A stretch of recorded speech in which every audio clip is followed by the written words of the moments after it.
Bismillahirrahmanirrahim. Assalamualaikum warahmatullahi wabarakatuh.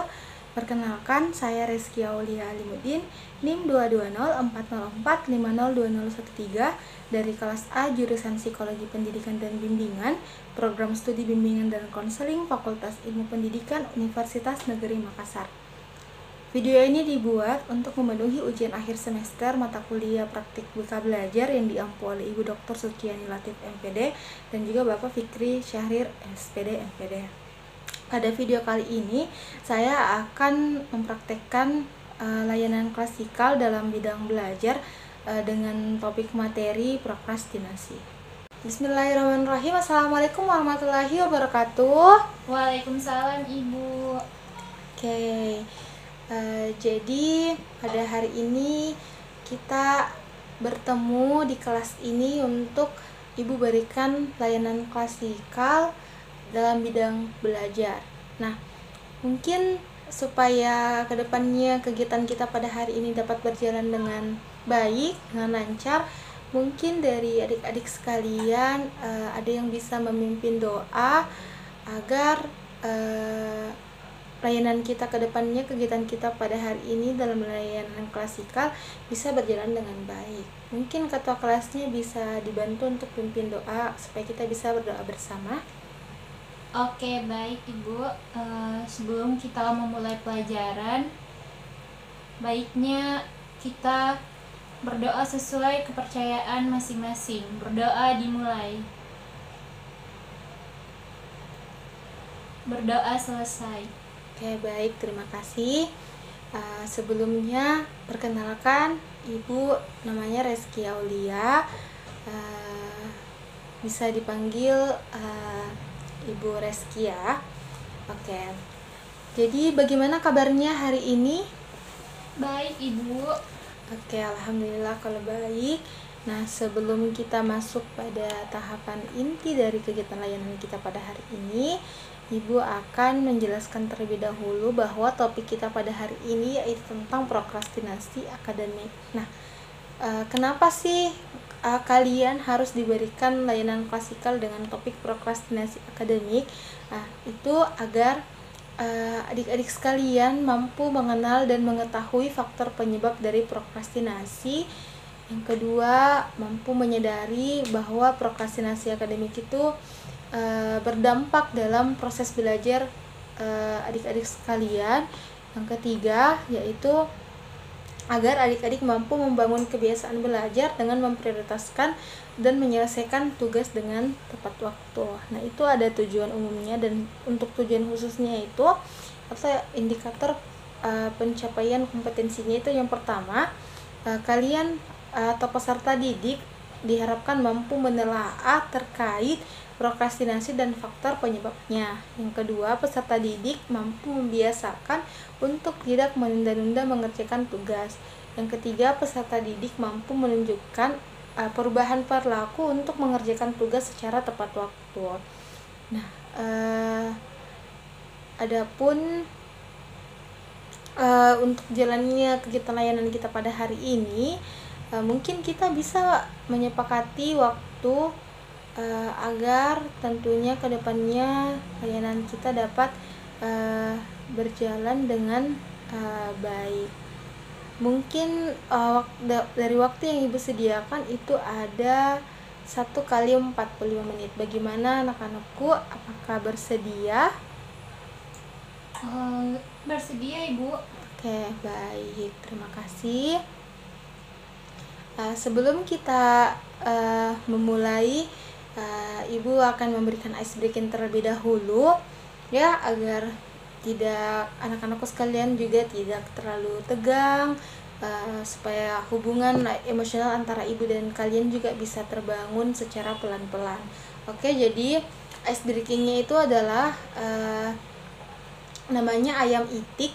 Jadi silahkan anak-anakku sekalian ikuti apa yang Ibu bilang. Bisa ya? Bisa Bu. Oke. Ayam itik, ayam itik. Ayam itik, ayam itik. Oke.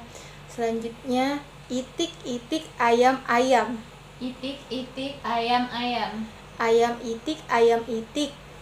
Ayam itik, ayam itik. Ayam, ayam, ayam, itik, itik, itik. Ayam, ayam, ayam, itik, itik, itik.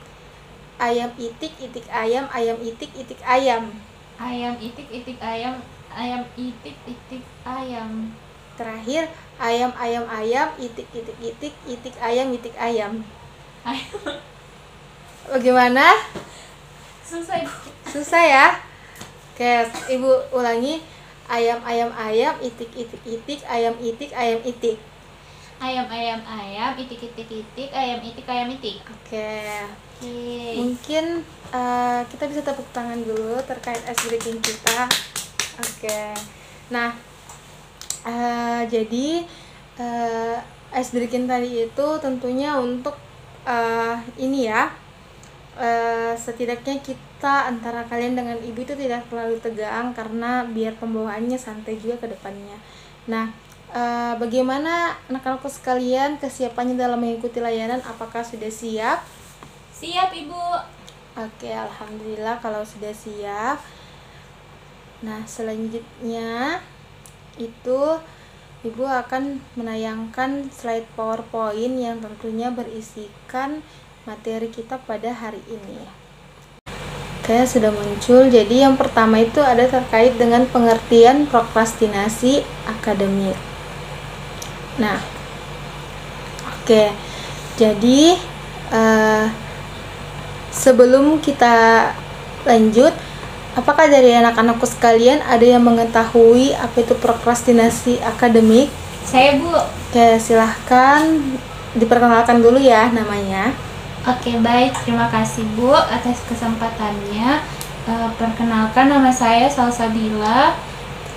Jadi Bu, kalau yang saya tahu itu prokrastinasi itu adalah menunda-nunda dalam mengerjakan sesuatu Bu. Contohnya mengerjakan tugas sekolah dan lain-lain. Oke, terima kasih ya Nak Salsa. Jadi betul sekali yang disampaikan oleh Nak Salsa bahwa prokrastinasi itu artinya menunda-nunda dalam mengerjakan sesuatu. Contohnya tadi mengerjakan tugas. Nah, betul sekali. Jadi di sini prokrastinasi itu berasal dari bahasa Latin, yaitu pro yang artinya maju ke depan, lebih menyukai, dan juga ada crastinus yang artinya besok. Jadi dari asal katanya prokrastinasi adalah lebih suka melakukan pekerjaannya besok. Nah, terus orang yang melakukan prokrastinasi dapat disebut juga sebagai prokrastinator.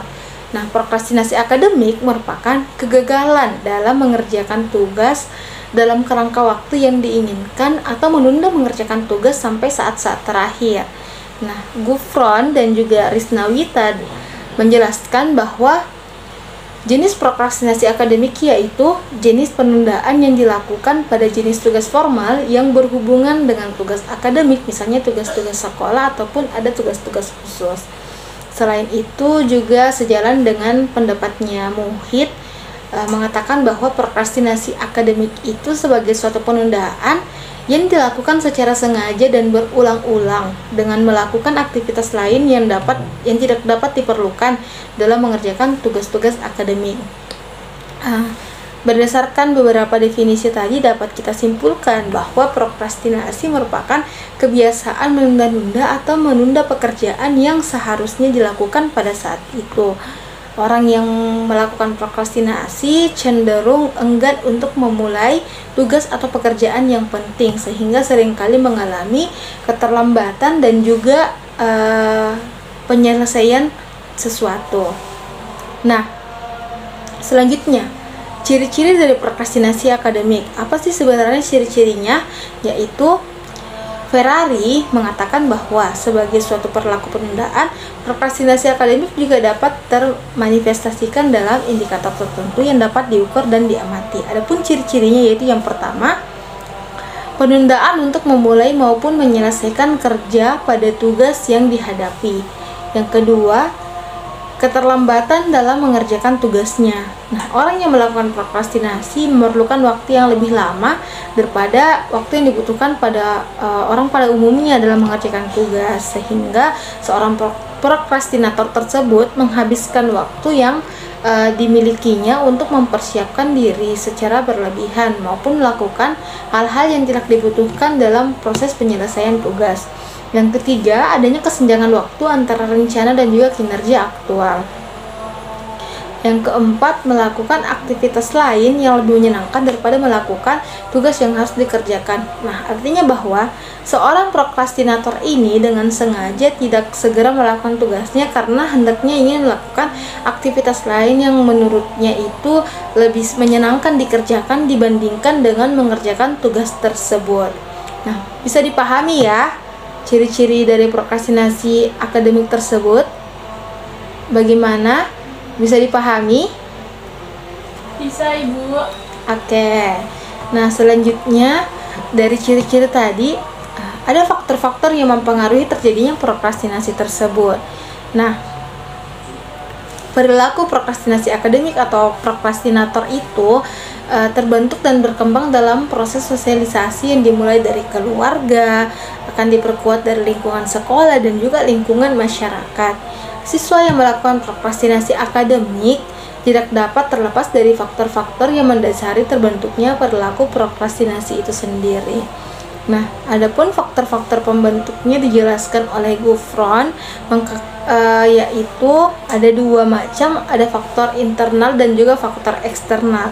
Di mana faktor internal itu faktor-faktor yang berdasar dari dalam diri individu yang melakukan prokrastinasi, dan faktor eksternalnya yaitu melihat dari kondisi terdapat dari luar diri individu yang melakukan prokrastinasi tersebut. Nah, selain itu juga dijelaskan oleh Kartadinata dalam Nurjan tahun 2020. Adapun faktor prokrastinasi itu yang pertama, kurang percaya diri. Nah, di mana biasanya individu itu atau seseorang itu menunda dalam mengerjakan tugasnya karena kurang percaya diri akan tugas yang dia kerjakan. Yang kedua, perfeksionis, artinya dia selalu ingin mau perfect, hasilnya selalu mau perfect, sehingga dia betul-betul memikirkan secara matang-matang, tugas saya harus dikasih begini, harus dibentuk, harus dikemas dalam bentuk seperti ini, sehingga terlalu lama mikirnya harus perfect, harus sempurna, akhirnya dia terjerumus ke dalam prokrastinasi. Yang ketiga, tingkah laku menghindari, artinya bahwa prokrastinator itu menghindari tantangan. Mungkin ya dia tuh merasa tidak siap akan tantangan yang dihadapi dalam menyelesaikan tugas tersebut, sehingga merasa bahwa dirinya itu harus menghindari hal tersebut, sehingga menjerumuskan dia ke dalam prokrastinasi. Oke. Nah, selanjutnya bentuk-bentuk prokrastinasi akademik. Yang pertama, tugas mengarang. Yang kedua, belajar menghadapi ujian. Yang ketiga, membaca. Yang keempat, tugas administratif. Yang kelima, menghadiri pertemuan. Dan yang keenam, kinerja akademik secara keseluruhan. Nah, sampai sini ada yang mau ditanyakan? Mungkin dari anak-anakku sekalian ada yang belum dipahami dan ada yang ingin ditanyakan. Oke, tidak ada. Oke, baik, jika tidak ada, Ibu lanjut. Nah, dalam prokrastinasi akademik sebenarnya itu ada hal atau ada intervensi yang bisa dilakukan, itu dengan menggunakan strategi schedule tracker dalam mencegah prokrastinasi. Nah, schedule tracker ini adalah alat yang digunakan dalam bentuk aplikasi atau kertas untuk mencatat jadwal dan juga tugas-tugas yang harus dilakukan dalam waktu tertentu. Nah, tadi kan dikatakan bahwa faktor penyebab prokrastinasi itu ada dari dalam diri dan juga dari luar diri seseorang, dan di mana sebenarnya kenapa schedule tracker ini intervensi yang diberikan untuk mencegah terjadinya prokrastinasi itu karena schedule tracker ini dapat membantu untuk seseorang itu menuliskan prioritasnya yang mana duluan terlebih dahulu harus dikerjakan, seperti itu. Nah, Adapun proses menggunakan schedule tracker yaitu yang pertama mencatat tugas. Jadi masukkan semua tugas-tugas ataupun mencatat jadwal ya. Tuliskan semua jadwal-jadwal yang akan kita lakukan. Yang kedua atur prioritasnya, urutkan berdasarkan kepentingan dan urgensinya. Nah, yang ketiga tetapkan tenggat waktu. Yang keempat pantau kemajuannya. Yang kelima sesuaikan. Nah, adapun manfaatnya, yang pertama tentunya akan memberikan gambaran yang jelas tentang tugas ataupun jadwal kegiatan yang harus diselesaikan. Yang kedua, membantu untuk mengatur prioritas tugas-tugas yang penting dan mendesak agar tidak tertinggal atau terlambat dalam menyelesaikannya. Yang ketiga, memberikan motivasi dan disiplin diri untuk melaksanakan tugas sesuai dengan jadwal yang telah ditentukan. Yang keempat, mencegah terjadinya kecenderungan untuk menunda-nunda menyelesaikan tugas. Yang kelima, memungkinkan untuk melakukan monitoring terhadap progres dan perkembangan dalam menyelesaikan tugas. Nah, baik, itu pemaparan materi dari Ibu. Selanjutnya dari anak-anakku sekalian, apakah ada yang ingin bertanya? Saya Ibu. Ya, silahkan. Oke, baik Ibu, terima kasih. Jadi Bu, tadi itu ada faktornya, terus ada faktor internal juga saya dengar. Jadi saya mau faktor eksternal dan juga internal Ibu. Terus saya mau bertanya, bagaimana itu maksudnya faktor eksternal Bu, dan kenapa faktor eksternal ini bisa memengaruhi kita sehingga kita bisa melakukan prokrastinasi Bu? Oke, baik, terima kasih atas pertanyaannya ya. Jadi faktor eksternal itu merupakan faktor yang berasal dari luar diri seseorang. Nah, mengapa faktor eksternal itu dikatakan sebagai penyebab dari prokrastinasi? Karena selain dalam diri kita, juga ada beberapa hal yang dari luar diri kita tuh yang membuat kita tuh melakukan prokrastinasi. Contohnya, dari anak-anakku sekalian di sini ada yang ikut kegiatan organisasi atau ekstrakurikuler? Ada Ibu. Nah, itu biasanya kan kalau kegiatan seperti itu padat jadwalnya juga ya. Mungkin ekstrakurikulernya itu latihan, ada jadwal tertentu, mungkin waktu-waktu latihannya, dan organisasi juga mungkin ada beberapa program kerjanya, apalagi yang anak OSIS ya, tentunya banyak program kerjanya yang akan dilakukan. Nah, biasanya seseorang itu kesulitan dalam mengatur waktunya, kesulitan dalam memanage waktunya, sehingga tugas-tugas yang diberikan oleh gurunya itu terlambat diselesaikan atau tidak diselesaikan sesuai dengan tenggat waktu yang diberikan, sehingga hal tersebut memungkinkan dirinya melakukan prokrastinasi.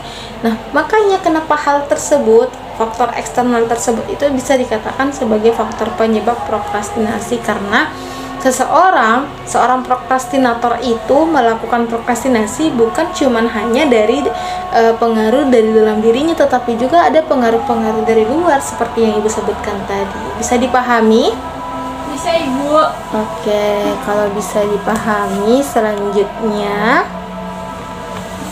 itu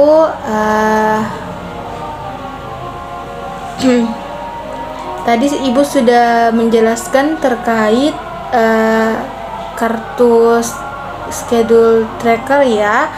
Selanjutnya Ibu meminta kepada anak-anakku sekalian, Ibu akan bagikan ya, karena waktu kita tidak mencukupi, mungkin Ibu akan bagikan saja ke grup WA-nya.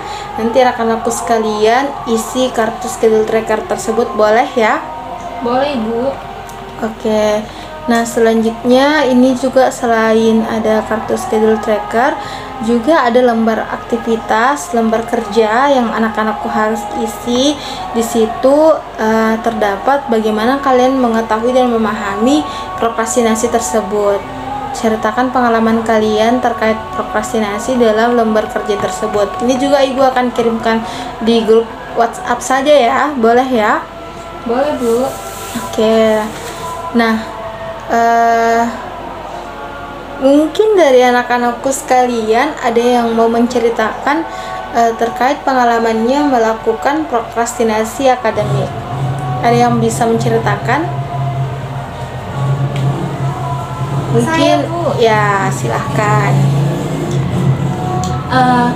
Baik Bu, kalau pengalaman saya itu dalam prokrastinasi itu Bu, seperti yang tadi Ibu jelaskan, kalau saya itu Bu masuk organisasi, terus kayak waktu organisasi dan waktu untuk mengerjakan tugasnya itu Bu biasanya kayak mepet-mepet gitu Bu, kayak apa ya, kayak tidak bisa mengatur, saya tidak bisa mengatur waktu saya buat kapan saya bisa kerjakan tugas, kapan saya harus mengerjakan tugas saya di organisasi gitu Bu. Jadi kayak biasanya saya dahulukan dulu tugas yang ada atau kewajiban saya di organisasi, terus saya ini deh Bu, menunda-nunda mengerjakan tugas sekolah saya. Jadi biasanya saya terlambat dalam mengumpulkan tugas karena itu Bu, karena saya menunda pekerjaan rumah saya. Oke, baik. Jadi tadi katanya dia siapa lagi namanya, Ibu lupa. Salsa Bu. Oke, Salsa, katanya Salsa dia itu melakukan prokrastinasi karena adanya faktor eksternal, yaitu kegiatan organisasi. Ini berkesinambungan ya dengan apa yang disampaikan tadi dari pertanyaannya tadi dari Naania. Oke, terima kasih Salsa sudah berani menceritakan pengalamannya terkait dengan melakukan prokrastinasi.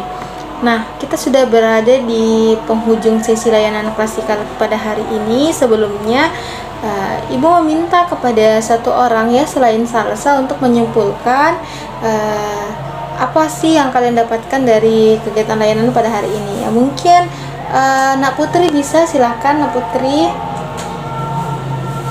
Oke Ibu, baik. Yang dapat saya simpulkan dari kegiatan kita pada hari ini yaitu kita tidak boleh menunda-nunda tugas kita, karena kita akan menjadi seorang prokrastinator. Iya, prokrastinator. Terus dalam prokrastinasi itu juga ada dua faktor yang mempengaruhinya, seperti faktor internal yang memang kata Ibu dari diri sendiri, terus faktor eksternalnya itu dari lingkungan sekitar kita atau di luar diri kita, seperti organisasi, keluarga atau sebagainya Bu. Baik, itu saja mungkin Bu. Oke, terima kasih Nak Putri sudah menyimpulkan. Selanjutnya Ibu akan membagikan lembar evaluasi hasil yang anak-anakku harus isi juga ya, agar Ibu juga tahu apakah layanan yang Ibu berikan ini berjalan sesuai dengan yang diharapkan. Oke, Ibu bagikan dalam bentuk link Google Form ya, silakan diisi. Oke, Ibu sudah kirimkan, silakan anak-anakku sekalian mengisi lembar evaluasi hasilnya melalui link Google Form. Oke, sudah semua ya? Sudah Ibu. Oke, selanjutnya karena ini sudah di akhir, Ibu mau mengucapkan terima kasih banyak kepada anak-anakku sekalian sudah bersedia mengikuti kegiatan layanan klasikal sampai akhir.